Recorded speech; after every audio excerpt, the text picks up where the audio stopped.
Coast to coast. Demerara and Essequibo 99.1 FM. Burby's 99.5 FM. Kaieteur Radio.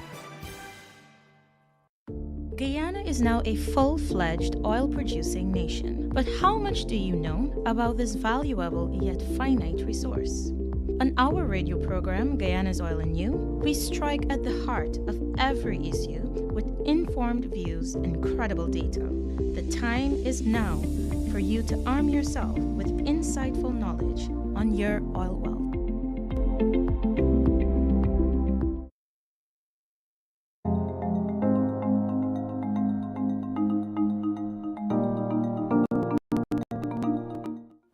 Good evening, ladies and gentlemen. Welcome to this week's episode of Guyana's Oil and You.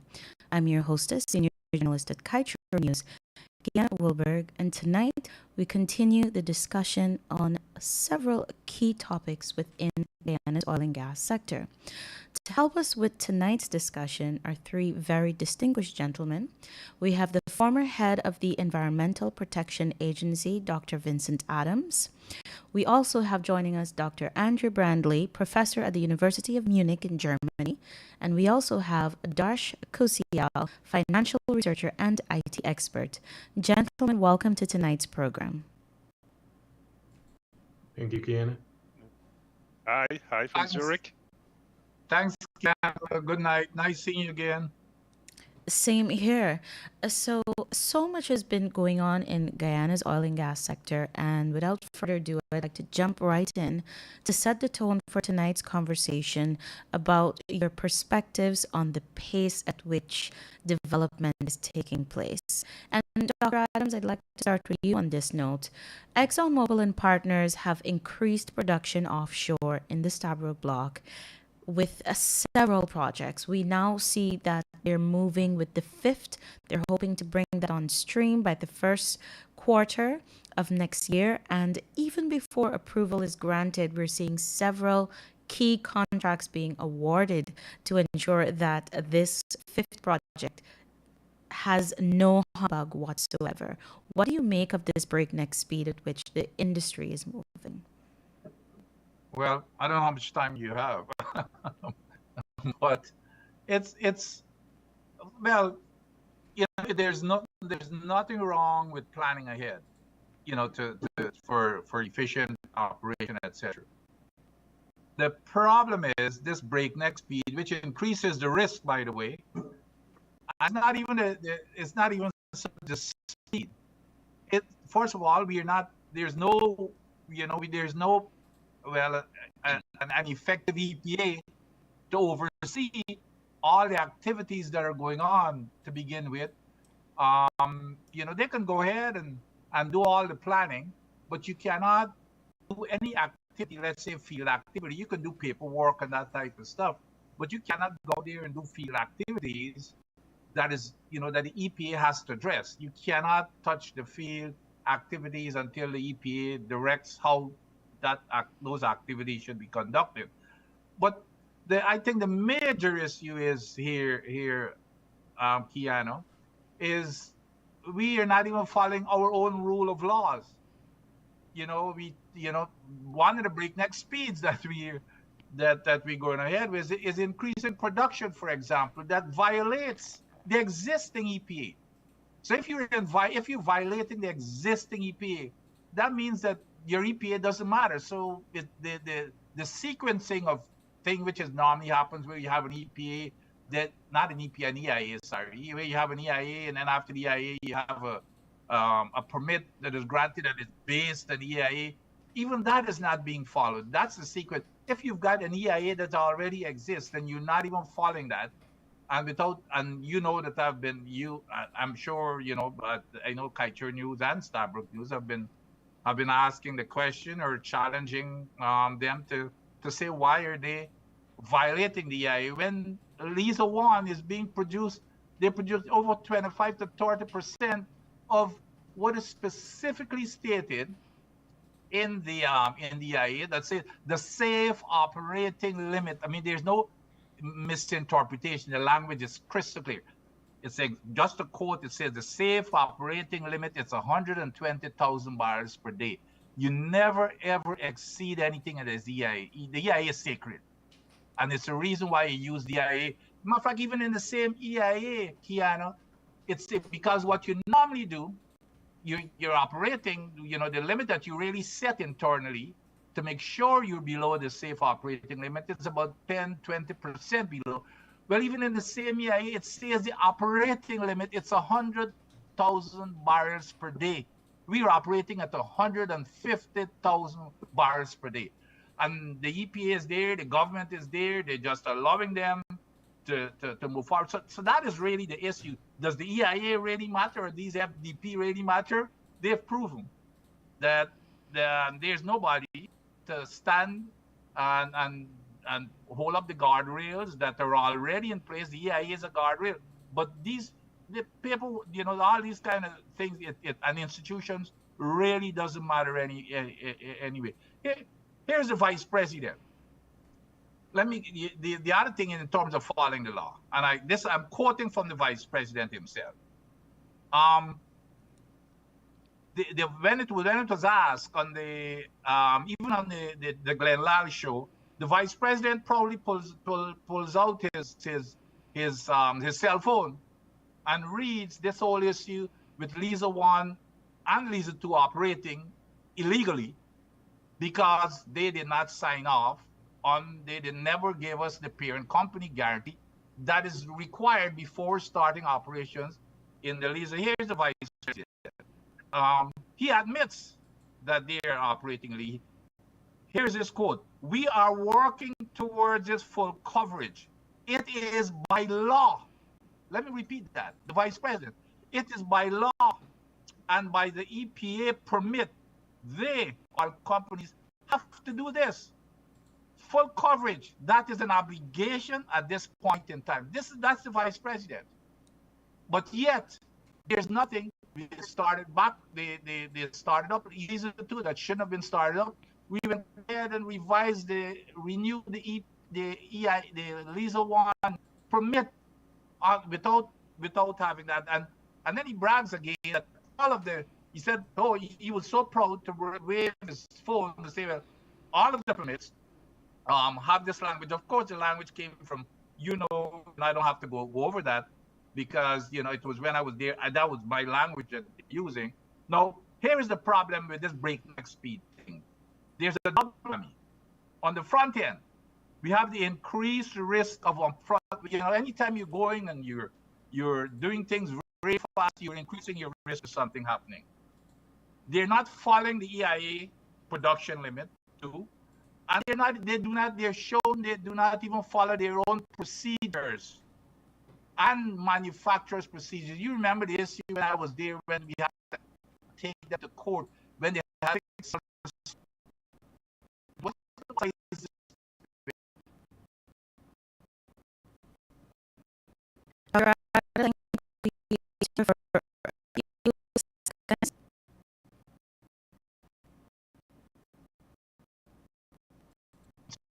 six times.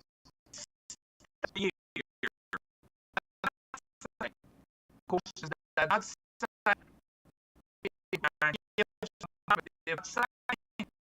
and then then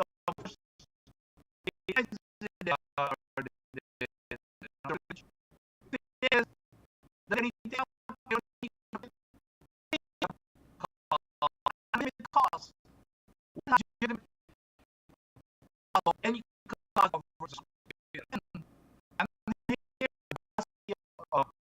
I read when he has that he is the government.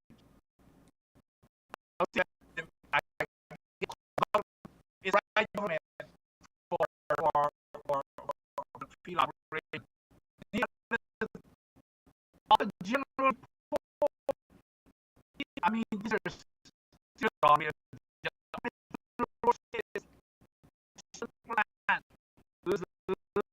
Legal operational gap.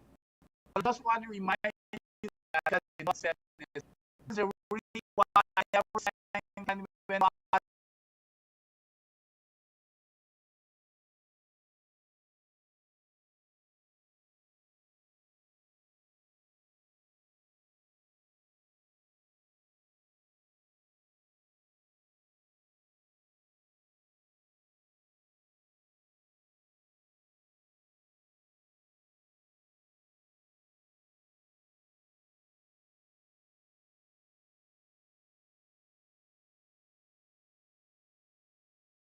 government right requires unlimited coverage. They don't want to sign. They're saying that keep it to 2 billion. You know what happened? All the government now, I'm afraid that is going to say around 5 billion. But the point is, we have something has on the backside. No risk for something front. Thank you for comprehensive remark there. I turn the table to Breaking up the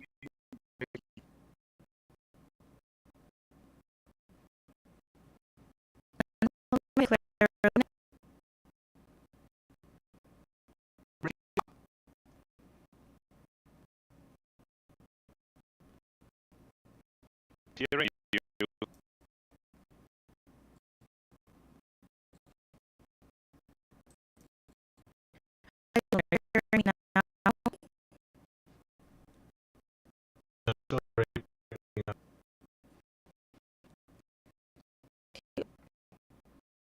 We're all having good connections. I can hear Dash and Vince. Yeah. I wonder if she heard me. Yes. So let's try again now. Can you guys hear me now? Yeah, we can hear Yes, you. Yeah. perfect. Great. Yeah. So I was now turning the tables to Mr. Darsh Kusial, given the perspective offered by Dr. Adams with the concerns mentioned about the breach of the safety limit, the fact that we don't have any adherence or compliance to the provisions within the permits for a parent guarantee. What do you make of the developments, the governance, the type of governance that is being taking place through the regulatory arms of government? How do you make of all of that, especially in light of the concerns raised by Dr. Adams? Yeah, so the concerns raised, and Dr. Adams mentioned 145 billion figure. So for the BP oil spill, the figures we were seeing maybe a year ago was 70 billion. But we did find in the Journal of Accounting and Finance, or hidden costs, etc., that puts it about 145 billion, essentially when everything is paid off. Wow. In terms of how much insurance we have in terms of the governance, etc. So what we have heard is that maybe there's $600 million of insurance right now. So compare that to 145 billion, that is almost essentially 0% of coverage we have. The vice president was on Kaieteur News several weeks back, and his argument was, if there is an oil spill, what they will do is they will seize the assets of Esso Guyana. Right. And he talked about seizing, $6 billion of assets, which was on the Esso balance sheet at the end of 2021. The problem is you can't go after the assets. You have to, it's assets minus liabilities, which come out to 4 billion. That would be the amount you can seize. But the thing is, by him just saying, he's going to go and seize the assets, what Exxon and Esso Guyana would do is just rearrange the balance sheet. So, Esso Guyana can just move the cash and short-term securities back to Exxon. And then in liquidation, you can essentially have a negative value. So he has given away already what he's going to go and try to do. So that type of, tactic or strategy doesn't make sense. As, Vince was saying, hey, we need to enforce our rules. We need to enforce what's in the LISA 1, the LISA 2 permits, PIR, etc., right? To have that parent company guarantee. Because if we have a massive oil spill, not only, will it bankrupt Guyana, it will also bankrupt, probably other Caribbean countries in the vicinities like Barbados, Trinidad, etc. Right? So I think this approach of governance, which seems to be, they just sign off and they listen to what the oil companies are saying. They don't listen to experts like Dr. Adams, that doesn't make any sense to me. Thank you, Mr. Kusiel. Over to you, Dr. Brandley. What do you make of the observations, especially those mentioned by Dr. Adams, and the manner in which the oil and gas sector is being governed? Okay, so I mean, Vince Adams gave a very detailed account of how the permits have to be fulfilled, what the actual procedure is to get approval of a new oil field production. Now, I might like to look at this a little bit from the Exxon, the operator side. For them, you know, and you started out by asking, what do you think that there's again an additional boat being ordered, FPSO? You see, with the current production sharing agreement, the financial risks for Exxon, the operator, are essentially zero, because they can dip into cost oil to finance or pre-finance this boat. On top of it, we have to look at the whole situation. When you set up or plan to build a new FPSO, you need to basically have a 2 to 3 year timeline. So you won't get it the next day. You have to plan ahead. Now, what's the risk that you might not get the EPA approval? Of course, that's it could be delayed. It could be even not given to you if the authorities change. Let's say the opposition might get into power in 2025. However, the risk for an FPSO builder, which is SBM, the Dutch company, is relatively small, even if Guyana would not take that boat. There's Suriname that wants to develop its fields, offshore fields. They will require FPSOs.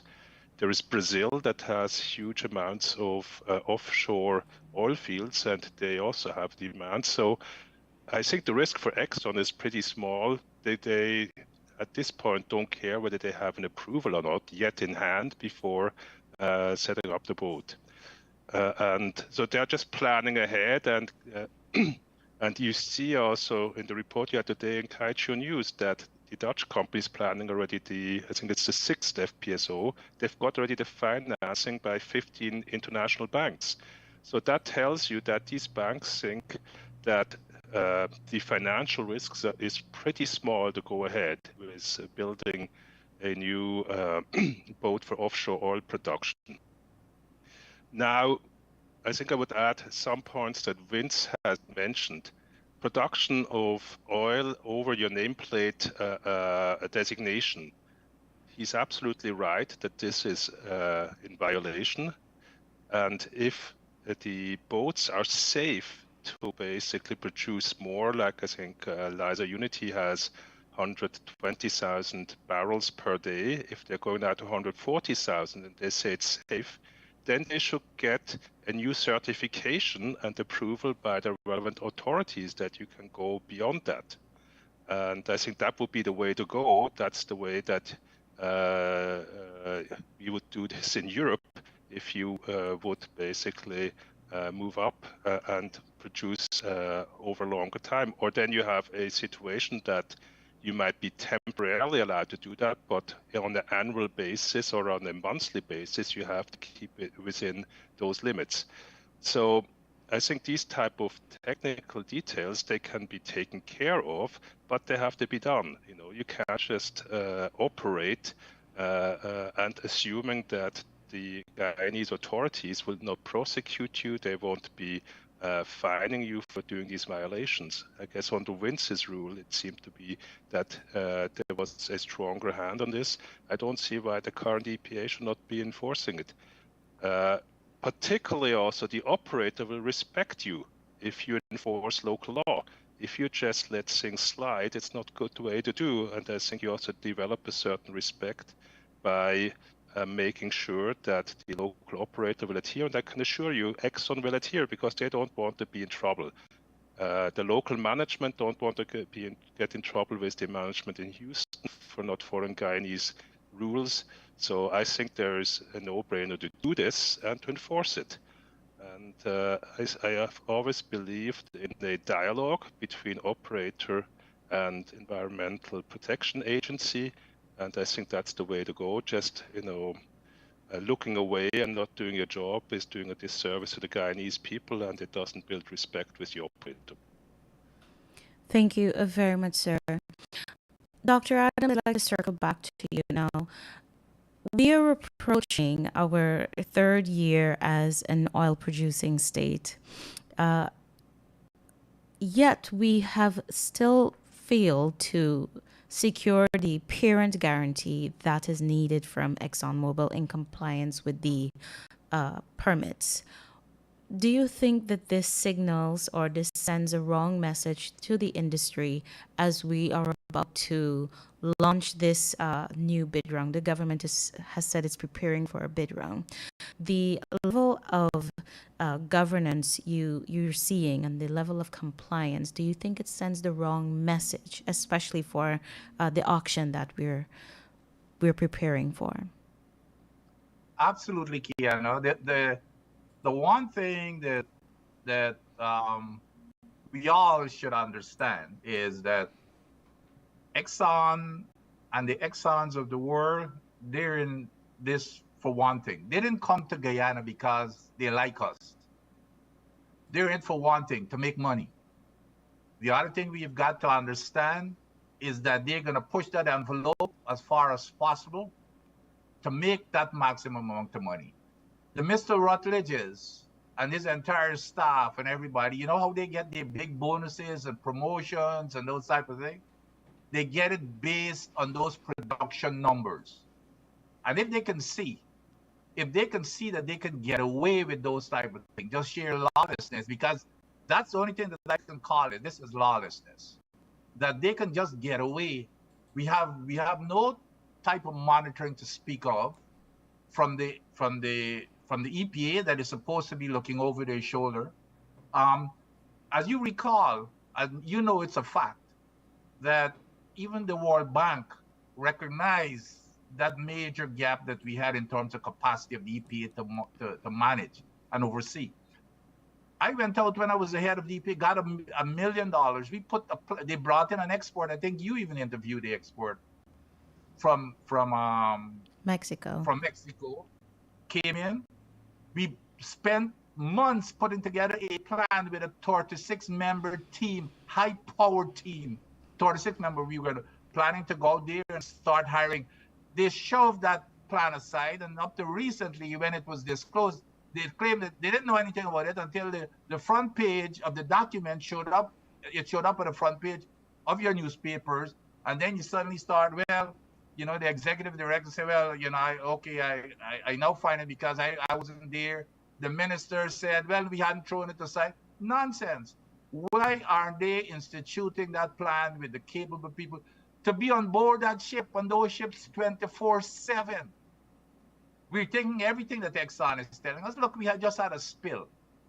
We just had a spill, and nobody knows anything about the spill. Nobody's getting any feedback from the spill. It's, to get back to your question, it sends the wrong message that folks can come in here and get away with whatever they want. And of course, like I said, they're going to take the shortest cut possible. Nobody gets up every day and say, well, we're going to go cause a spill. They're going to come to that line, and then, they're going to stretch it as far as possible. And then, boom, something is going to happen. And we are not when we should have the guardrails in place every day to check. You remember, Kian, you remember the situation that when I was at the EPA that I had with that mud spill? Indeed, that was for Repsol. Maybe I can add here, the EPA is essentially the major regulatory body right now overseeing the oil production in Guyana. So if I were the government, I will make sure that that body is staffed with top people and that it has first priority, that it is expanded to take care of the jobs that it has to do. I can't really see anything happening. Maybe Vince can correct me, but I don't see that the EPA has been increasing in staff. I don't know about the training programs. I recall that on the winds, people were sent abroad to be training, to get adequate training. I think there the government really should put an emphasis. And this is not being mean to Exxon. It's just being a partner at the same level with Exxon and making sure that Exxon gets his job done. And Exxon knows that it has to operate this way if it does its oil production in the Gulf of Mexico. It's under the same constraints. The US EPA definitely won't let them get away with things. So I think, you don't professional, of course, at the beginning, when Guyana started